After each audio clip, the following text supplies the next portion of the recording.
Imagina se José não fosse vendido por seus irmãos. O que poderia acontecer? As pessoas daquela época, elas poderiam ser extintas. Talvez hoje eu e você nunca iríamos ouvir a respeito de grandes personagens bíblicos, inclusive do próprio Jesus. Bom, esse é o vídeo de hoje. E se você gosta do assunto, gosta desse tema, eu já te convido, inscreva-se no canal se você não é inscrito, clica aqui em gostei, compartilha para alguém próximo, você vai estar contribuindo para esse propósito, para esse canal, e eu conto com o seu like e com a sua ajuda. Para muitos judeus ao longo da história, o Messias, o Mashiach, ele vem de duas maneiras, Mashiach ben Yosef e Mashiach ben David, o Messias filho de José e o Messias filho de Davi. O primeiro, ele vem sofrer, o Messias sofredor, porque ele sofre tal como o próprio José sofreu durante sua história. Ou seja, ele foi traído por seus irmãos, ele sofre algumas difamações, ele é irreconhecível pelos seus próprios irmãos. Por isso, os rabinos atribuem essa figura, a tipificação de José, ao Messias, a uma das vindas do Messias. E a segunda, o Mashiach ben David, ele vem como um Messias glorioso, reinar, assim como Davi, ele viveu, ele reinou, e hoje ele é um dos reis mais aclamados, se não o mais aclamado em todo Israel. E por aqui você já entende a importância de José. Podemos ler essa história e fazer paralelos diretos à história do Messias, do Cristo, que eu creio ser Yeshua, Jesus. Mas o que aconteceria se José não fosse vendido por seus irmãos? A primeira coisa talvez todas as bênçãos, todas as histórias, a genealogia, a própria Bíblia, a Torá, os livros que eu e você conhecemos e possivelmente até o Novo Testamento jamais estaria em nossas mãos. E isso porque no capítulo 37 de Gênesis, no primeiro versículo, diz o seguinte: E Yaakov, Jacó, continuou a viver na terra em que seu pai habitou como estrangeiro, a terra de Canaã. A promessa de Deus, ela estava se cumprindo ali. E talvez, se José não fosse mandado para o Egito, nós não teríamos o relato do Êxodo, nós não iríamos conhecer a figura de Moisés, a figura de Abraão, a figura de Isaac. A bênção ela ficaria retida, porque parcialmente já se cumpriu. Eles estavam em Canaã. E ali, talvez, assim como hoje, muitos rabinos, muitos judeus influentes contribuíram para a história com estudos, com livros. Se eu citar 5 rabinos aqui, você não vai conhecer. Provavelmente você não vai conhecer, mas hoje nós conhecemos. E tudo isso graças à obra que o próprio Eterno começou através de Abraão, de todas as famílias da terra seria abençoado. José foi um dos instrumentos que o próprio Eterno escolheu e separou para essa obra. E não só isso, ele anuncia o que o próprio Jesus fez. Jesus, ele é o judeu mais injustiçado da história, porque ele trouxe para fora de Israel, de Jerusalém,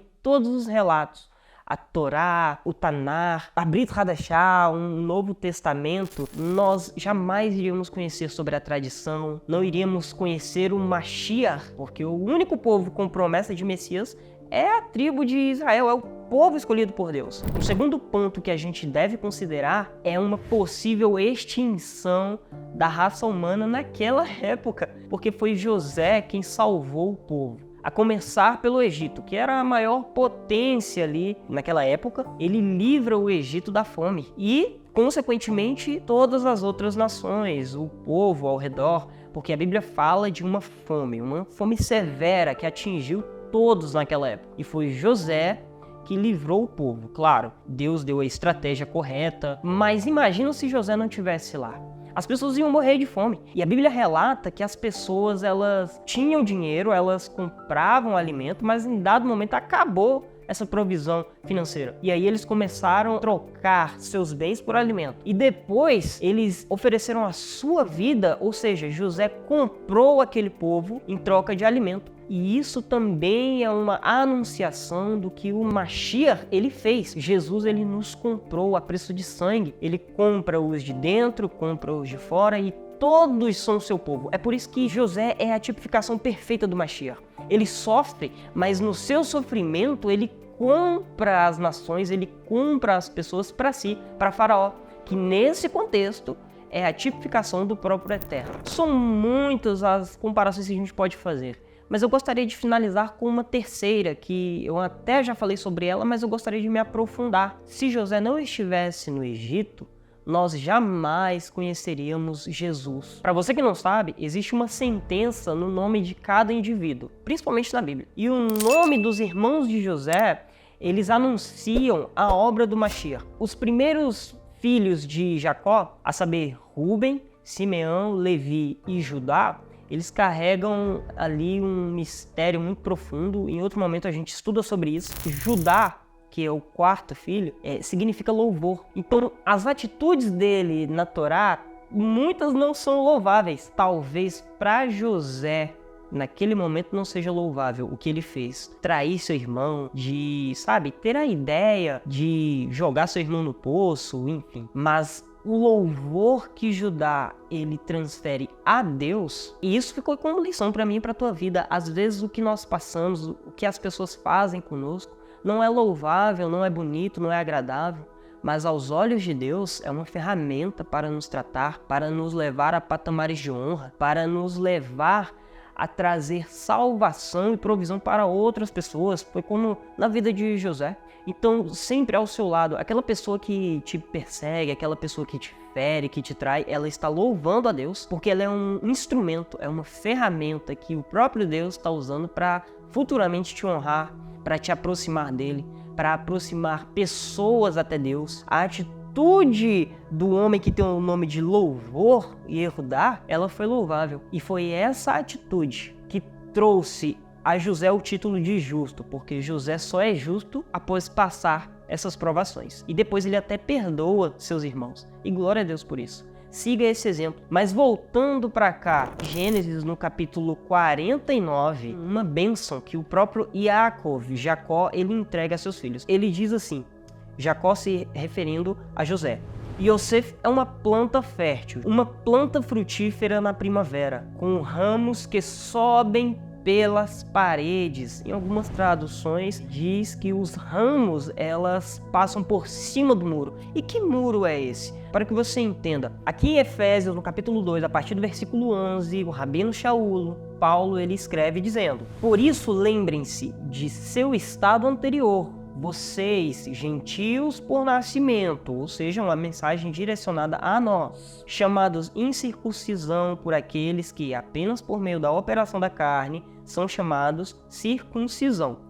Naquele tempo não tinham o Messias, estavam alienados da vida nacional de Israel, eram estrangeiros às alianças que incorporavam a promessa de Deus, estavam neste mundo sem esperança e sem Deus. Agora, porém, vocês que estavam longe foram aproximados por meio do derramamento do sangue do Messias, porque ele mesmo é a nossa paz, Shalom.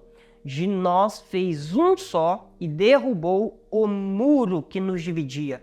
Então, o que Yosef representa? A bênção que ele recebe de seu pai, os ramos que eles atravessam por cima do muro. É a graça, é a palavra, é a Torá que nós recebemos. Assim como José foi mandado para o Egito, Jesus veio ao mundo e ele também trouxe algo para nós, que estávamos do lado de fora desse muro. A graça, a sua palavra, ele também nos comprou. E assim em Jesus, nós fomos enxertados em Israel, como nós lemos. E agora nós temos um Deus, nós temos uma aliança, nós temos um Salvador. Tudo isso se complementa. Jesus, ele cumpre o requisito de ser da tribo de Judá e ele segue com a obra de Yosef. Então ele é sim o Mashiach ben Yosef, ele é o Messias que sofreu lá atrás. E quando ele retornar, ele será chamado como Mashiach ben David, porque todo joelho vai se dobrar, toda língua vai confessar quem ele é. Então veja, Se José não existisse, ou se pelo menos ele não sofresse como sofreu, nós jamais teríamos essa noção de um Messias, de Jesus. Mas você sabia disso? Curiosidades como essa daqui você encontra aqui no canal. Então se inscreva. E eu também peço, se você gostou de fato dessa mensagem, compartilha para algumas pessoas. Nós estamos aqui estudando na medida do possível. Existem vários outros conteúdos aí no canal. Eu te convido a estudar a palavra nesse contexto. Se você gostou, deixa aqui seu gostei. Eu fico por aqui. Shalom Adonai.